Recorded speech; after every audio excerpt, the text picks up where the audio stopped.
We are back. UFC 261 live on pay-per-view. What a card we have here this weekend, ladies and gentlemen.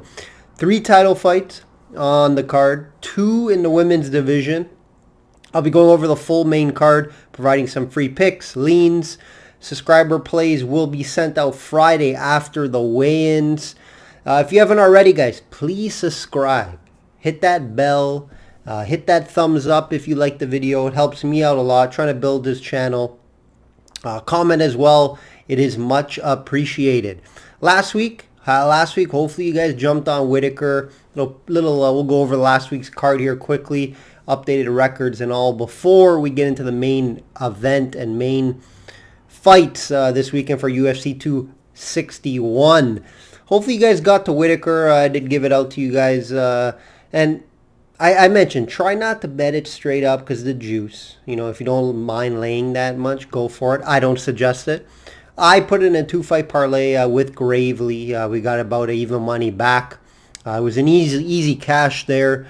Or Whitaker by decision I gave out as well, which would be the right side. You get that at plus money. Personally profitable card for myself last weekend. We did go 2-1. It should have been 3-0. I did have a small play on Munoz. If you guys remember, he did get robbed out of that decision win over Pena. I think he did enough, especially with the takedowns. So it should have been a 3-0 night, but I'll take 2-0 with my main play hitting in the parlay and my other main play, which was Hubbard. Now, I liked Hubbard a lot. He did get the easy win. It was a decision, but it was fairly easy. He did control the fight all around. So that was an easy cash. Doing well here in the month of April after the slow start with all the crazy upsets. And I expect to get back on track, and that's what we're doing here. And I will continue to do well here moving forward. Let's quickly go over Whitaker, guys. It was an outstanding performance. I don't think, I don't think he's getting as much talk and much hype as he should have after the fight. I think because some of the Jake Paul fight talk took away from it and the whole Triller debacle and craziness that happened. Whitaker was outstanding, guys. He looked unbelievable in that fight. 2.0 version of him, in my opinion. He beat Gastelum at all levels of the game. And even in the wrestling department. The only thing I thought Gastelum could do is maybe wrestle with him and grapple. And that definitely wasn't the case.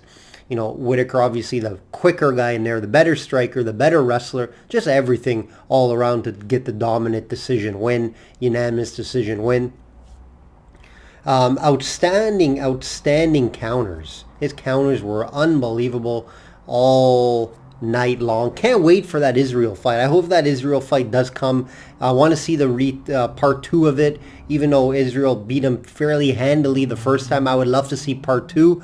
Hopefully it does happen in the next coming months. I would say maybe late summer would be nice to see that. Updated record here, guys. Updated record. Best bets stay the same, 65%. No best bets on last card. I should have a best bet for this card for my subscribers. Units up. Units are up after last week. We did have a nice week last week. And I'm expecting a nice run here. Profitable in the last 3 out of 4 UFC cards. Weekly update, guys. Weekly update. This NHL run is getting out of control, guys. Continues to be one of the highest in the market right now. 38-18 NHL run. That's 68%. 38-18 NHL run, 68%. Love betting the NHL right now. Hopefully you guys are taking advantage of it as well. I know my subscribers are enjoying it. 65% year to date. So it's been a great NHL season. I expect nothing to change. I have a system in place right now, and it's hitting at a crazy rate right now. So we will continue to bet the NHL, and it's going to be one of my main focuses, obviously, along with the UFC and PGA. Speaking of the PGA, another profitable tournament after a huge Masters. That's 3 profitable in a row, guys. Plus 49.2 units, prop bets, and matchups.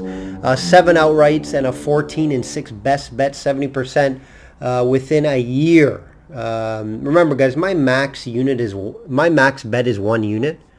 Yes, 1 unit. So that 49.2 units is tremendous. I'm excited about that. PGA NHL best sports currently. Best sports currently right now. NHL PGA. NBA still low volume. I didn't have any bets last week. I'm waiting for the playoffs. It's still profitable at 19 and 13. But I'm low volume in the MLB until NBA until the playoffs. And speaking of MLB, slow start to the MLB, around 500. I'll be limited while the NHL is still going, and there's better markets to attack right now instead of betting on the MLB. Quick take on the Jake Paul fight, guys. I got to go over it. You know, I did think he was going to win. I didn't bet it just because the price. But, you know, I can't judge the guy until he fights a boxer, and that's all I really want to see.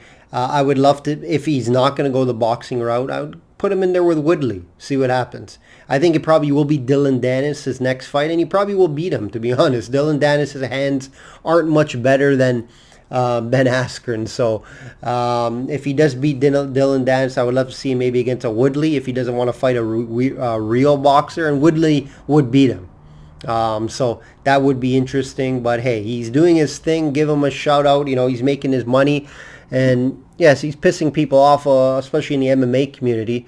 Yeah, hopefully his next fight is against an MMA fighter and he loses. I would love to see that. Let's get right into it, guys. Let's get right into the main card. Remember, shop around. These plays are just from one specific website. I get them from the ESPN website.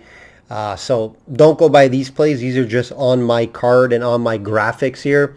You know, they're not set prices.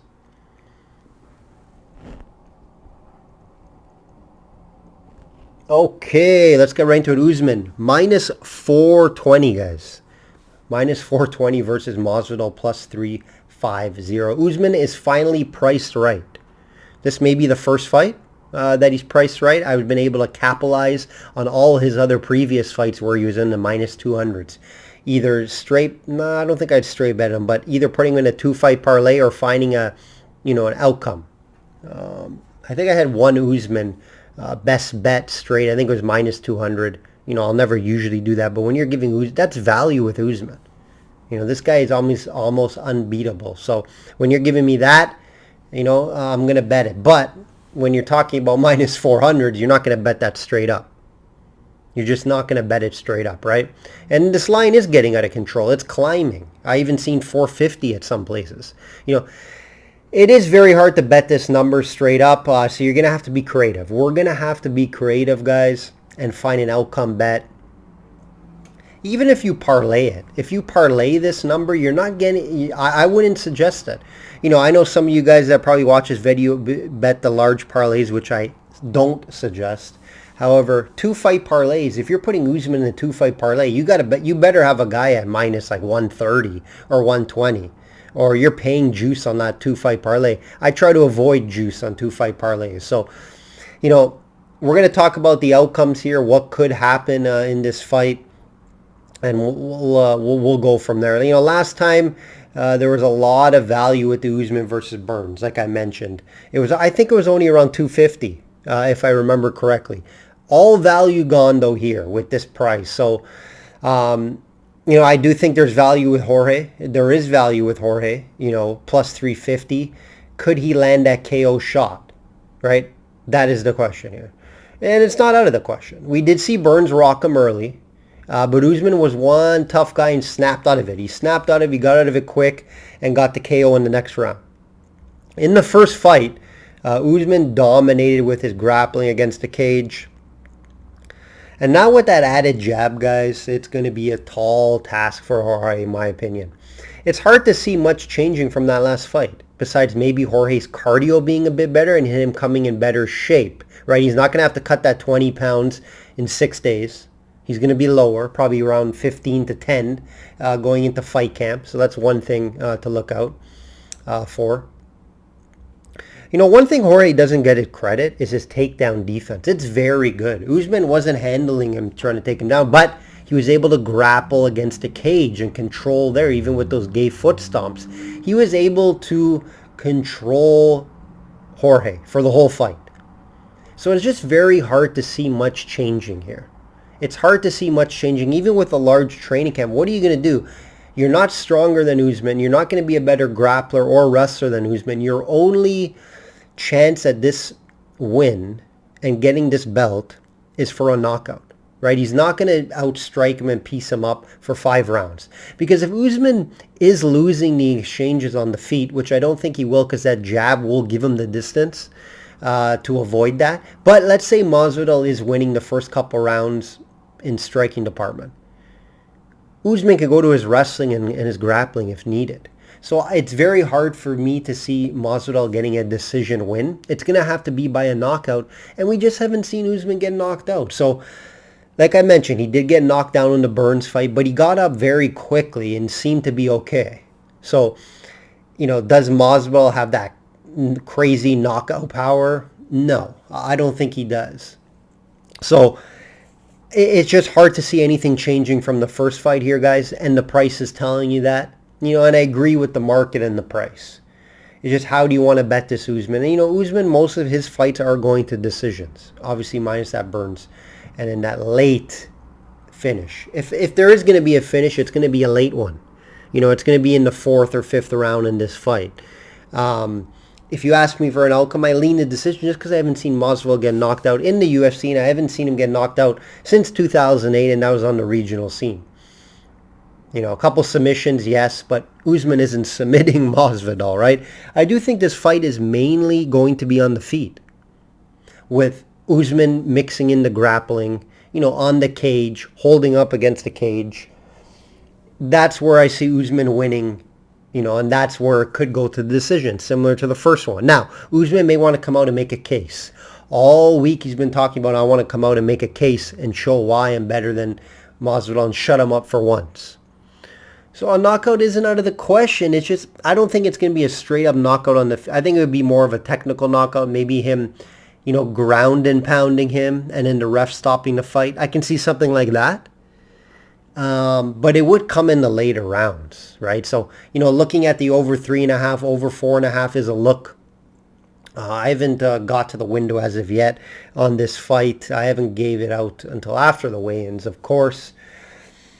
But yeah, I just don't see Masvidal pulling this one off. It would be, if these guys fought 10 times, maybe Masvidal wins maybe Masvidal wins 1 out of the 10 fights. And it is because he catches Usman, right? So I don't see anything, on paper saying Masvidal wins this fight. There's nothing in the history of these two fighting and in their styles that I can say Masvidal wins this fight. So I'm on Usman in this fight. Outcome, tough to call, but I lean the decision. Could be a later stoppage. If you can get a better price, I suggest to maybe put in a 2-fight parlay, but it's high. It is high, guys. It's not something I suggest to bet straight up. But yeah, I would look at the over in the rounds as well as a secondary round betting prop. Next fight here, guys. Weili Zhang minus 210 versus Thug Rose plus 175. Out of all 3 main title fights here on the main card, I think this has a chance for the upset and for the dog to come in. Out of all 3 title fights, this is the one I could see. I could see Rose pulling it off. I haven't bet it as of yet. But, I wouldn't lay the minus 210 on Weili, and I wouldn't put it in any of my parlays. Hard to go against her, though, right? Very hard to go against. I see the case. 21-1 MMA record, 5-0 in the UFC. Weili has had plenty of time to recover after that big fight. One of the best fights in UFC history versus Joanna. That was back in March 2020. What a fight that was. And I can see this being similar, guys. This is going to be a 5-round fight. It's going to go far. Is it going to go all 5 rounds? I'll talk about that shortly. But it could end as well, and it may be closer to the end of the fight, the 4th or 5th round. Similar to what I mentioned earlier in that Usman fight. Weili, I do give her the strength advantage in this fight. She will be the bigger girl in there, but Rose will have the speed and movement advantage. Not by a ton, but she does have that striking and movement advantage in her favor. Rose is coming off a split decision win over Andrade where she got her revenge after that slam loss in her previous fight, and seems to be in good spirits going forward here. This is the biggest fight of her life. I like that she is training with Trevor Weidman. Obviously, she's refining those striking skills, and who better to do it but with Trevor Weidman? You've seen what he did with Usman and that jab. Trevor has 2 title fights here, guys, this weekend, which is pretty crazy. So he's busy. I'm sure he was busy the past 10 weeks or so. I do think this is the best striker Weili has fought. Right? Weili has faced, some good strikers, obviously Joanna being one of them, but this is the best striker she has fought. So you're going to have to see how she handles that. And that's why I'm not willing to lay this minus 210 price to find out, or even take a risk in a parlay. If you put a gun to my head, I'll lean Weili to win the fight, but I think there's value with Thug Rose to bet, and that plus 175 is some good value. It hasn't made my card as of yet. It may. I gotta wait for the weigh-ins, but I do like that value with Thug Rose, just because I do think Weili hasn't seen that movement and that striking before. So that's why I like that value at plus 175. It may move, so you may want to, if you do like it, you may want to jump on that. Another thing to look at here would be the over in rounds. You can get a pretty decent price at over 2.5 or even over 3.5 on some books, if your books do provide that. So that's something I'll be looking at as well in this fight. It's just tough to go against Zhang and that record, and there's just really nothing that showed me why I should bet against her. The only thing that's saying to bet against her is you're giving me plus 175 with a fighter like Thug Rose. That's all. That's it. That's all. My only opinion here is that value with Thug Rose. I think it's a 60-40 fight. Weili wins 6, maybe 7 times if they fought. So that's why I'm telling you that plus 175 is worthy of a small bet. I haven't bet it as of yet, but that's the way I would look in this fight, if anything, and then the over in rounds. The last title fight here, guys, Sivchenko, minus 420 versus Andrade, plus 330. Another big line similar to the Usman and Masvidal fight, and it's well-deserved. I really have a hard time seeing Valentina losing this fight. She has been money for years now. I've been making money on her for years, mainly finding outcomes, and I hit on some early KOs with her, but I missed last time. I took her by KO over Maya last time, and it went the distance. Maya put up a good fight, so the line is telling you this time if you're not going to lay the minus 420 with Sivchenko. So if you look at decision plus 130, KO plus 130. 50-50 on the outcome, right? So Andrade, if you look at some of Andrade's fights, they're half decision, half finishes. So that doesn't help. She's been knocked out twice in her career and submitted a few times. I could see Sivchenko ending this one, again, later in the rounds. 3rd, 4th, 5th round. And I would lean that way. I would lean more of her finishing the fight. I haven't bet it as of yet. However, I do think she gets it done and keeps the belt. Again, it's hard to parlay it in a 2-fight parlay, right? For you larger parlay players, sure, put her and Usman in the parlays, but you're going to have to find a couple others, right, to get a decent return. I just think Valentina is better everywhere, is the much better all-around mixed martial artist, and I just don't see how Andrade wins this fight. So we're going to be on Sivchenko here. No real opinion on the round total here. I would look at the over 2.5 as a look here. There is some heavy juice though on that. So no real opinion. I could see Sivchenko ending it around that mark. It is possible. But, it is a fight that can go to the distance as well. And the price is telling you that. When decisions plus 130 and KOs plus 130, it's very hard to guess here. And I'm leaning the KO. Sivchenko win and the over 2.5. That's going to be my play here.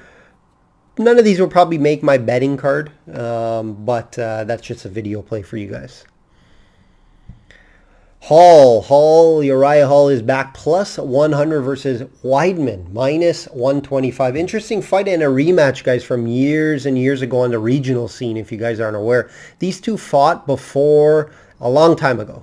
Winner would make the UFC. That's what the fight was for. Huge fight on the regional scene. Weidman got his hand raised with a KO finish. A lot of people thought he was going to win with his wrestling, but he KO'd Hall. Hall never really lived up to his hype. You never know what you're going to get from the guy over the years, right? Very flashy, very solid striker with a limited ground game.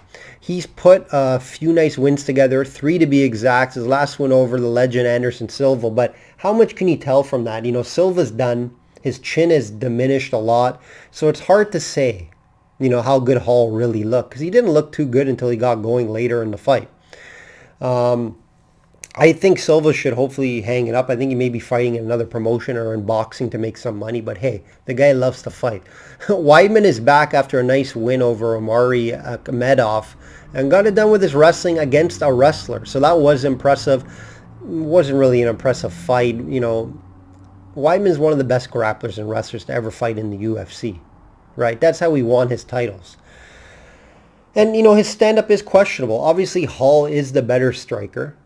And Weidman's the better wrestler. So it's a classic grappler versus striker. And the only thing that troubles me about Hall, you know, when I first seen the line, I'm like, yeah, I like Hall here at plus money. The only thing that worries me is his output. It's not like Hall's, you know, putting up over 6 strikes, significant strikes per minute. It's down to 3. He does have some power in his hands and could knock out Weidman. However, I think Weidman's just going to be going for takedowns and wants to grapple and keep it close. He's not going to give Hall that distance to strike. And when it's 3 rounds, guys, if Weidman gets a couple takedowns in this fight, what could be the difference here? So how is Hall going to be able to... Is Hall going to be able to, you know, avoid the takedowns? You know, that's the question here. How much, obviously he's been training that for, you know, however long he's been training, or 2 months or so for this fight. That's all he's been doing, right? Trying to avoid the takedowns. And, you know, Hall is the faster guy, the more athletic guy, and the better striker. So I'm going to lean Hall here due to the plus money. And I'm going to look at this fight going over 2.5 rounds, maybe to the distance as well. You know, this is more of a fight I just love to watch and see how it pans out. Just because these guys fought before and Weidman got the fight. So is Hall going to get that revenge? I just don't love what I see from Hall. He's just a hard guy to bet with and a hard guy to back. But I only lean just because of that value at plus 100, and maybe he avoids these takedowns. And, you know, Weidman could gas out too. But it's only 3 rounds, so that's why it's tough. This fight is not going to make my betting card. If it does, it's going to be a very small unit play. But yeah, I would look at the over 2.5. That may make my betting card. That would be something I would look at, the over 2.5 rounds. Last fight here, guys, and a great fight to open up the main card here. Smith plus 165 versus Jimmy Crood minus 195. I do think this line is off a bit just because of Smith's massive experience advantage and resume, right? Smith is coming off a nice win over Devin Smith. You know, I think they threw Anthony Smith, you know, to see if he can build off the resume and add an Anthony Smith to it, but it did backfire. And Smith was able to easily win that one. But he's lost 3 of his last 5, and is towards the end of his career. Crood is in totally opposite direction of him, right? Some say the future of this division, similar to Smith, just as hungry, or if not hungrier, younger and stronger, in my opinion. I think their skill sets are very similar. This Crood's going to be the stronger and bigger guy in there. And if you look at his fights in his past, all 4 ended in the first round. His last 4 fights, guys. I see both guys going out there quickly in the first round. I can see this fight not going the distance. I like Crood to win this fight. I'm just not willing to lay the minus 195. This cannot be a straight bet for me due to Smith's experience and that big, huge resume advantage. So I cannot straight bet this. I may look at it in a 2-fight parlay. possibly after the weigh-ins. And I could look at the finish. I could look at the finish here. Smith is one tough guy though, so if Crood does finish him, that's a huge finish for Jimmy Crood. So it is tough. I just see these guys coming out swinging. Sub could be in the cards as well. Both guys do have submissions and can win the victory, can get a victory in that department. But yeah, this is going to be a good fight to open up the card, guys. I do think Crood wins it. I just don't like the price, and that's why I'll leave it there. And Smith is tough, so I could see him grinding it out to a decision. So the outcome is not 100% clear for me. But I do lean Crood in a 2-fight parlay. I do suggest that if you guys get there, it's gonna be a good fight, guys. So don't sleep on that card and this main event, guys. This main card, unbelievable card. Can't wait to watch this. I'll be definitely ordering it, and I suggest you guys do too. If you haven't already, visit systemsportscapping.com, guys. Subscribe there. You get my best bets. A lot of my bets that I like are usually in the prelims. I usually find a few fights that I really like in the prelims. Obviously, with a couple that I mentioned, and I give out a couple plays that I like here as well that probably will make my betting card. So hopefully you guys do enjoy the video. Please share with friends. Check out my website for subscription options. Remember, I'm not just a one-hit wonder. I don't just bet one sport. I can bet 6, 7 different sports, and I focus on a few at once, but I can cap all sports, guys. So check out my website. Please give a thumbs up, subscribe if you're not, and like I always say, guys, bet smart and know your limits. Take care.